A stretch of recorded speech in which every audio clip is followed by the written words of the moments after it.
Turn off the sound. Figure that part out.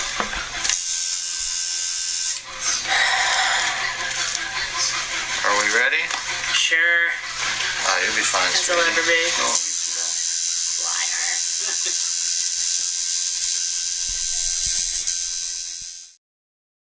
Liar. Now in the wonderful Inferno of Dante, as he wandered through these hell pits, he recognized all of his friends there as we should recognize ours if we went to that place.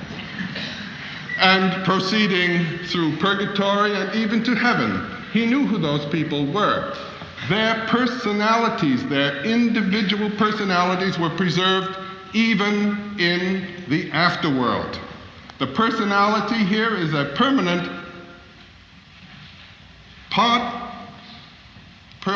entity.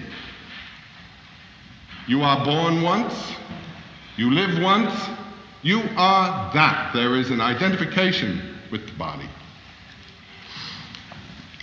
In the Greek world, when the heroes go to the underworld, again, they recognize their friends. However, in the Oriental hells and heavens, whether of the Buddhist or the Hindu or the Jain type, you do not recognize anybody. They are not the same person they were on earth. Now let me make a point. The hero in Europe, in the Greek tragedy, in Dante's Commedia, in Jung's idea of the individual, is this individual, this temporal being here now. In the farther east of India and China and Japan, the hero is, now I'll use the crucial word, the reincarnating monad. That entity which goes through bodies, puts them on and puts them off as clothes.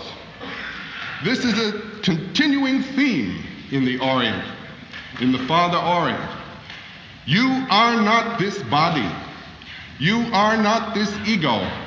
You are to think of this as merely something put on to be thrown away again. A fundamental distinction here between our European concept of the individual and that of, let us say, India and the Far East.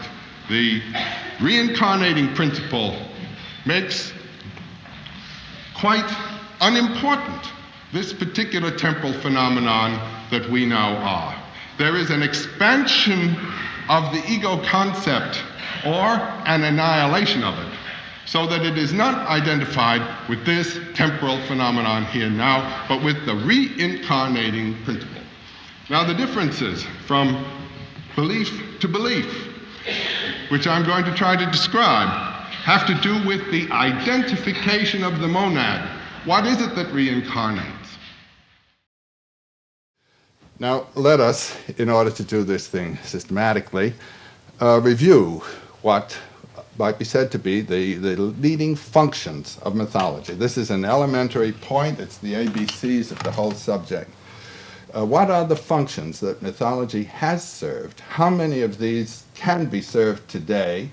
And those that are not being served by our mythological heritage are being served by some other aspect of our heritage, and let's try to see what it is. The first function, one might say, of every mythology has always been a mystical, metaphysical function. That of awaking in the mind and spirit of the individuals a sense of awe before the mystery of being itself. This is the mystery dimension.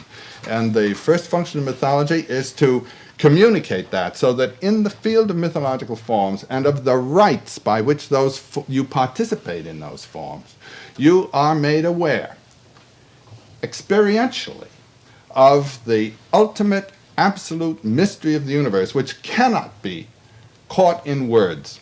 It absolutely transcends all conceptualizations, and it breaks past all fields of meaning.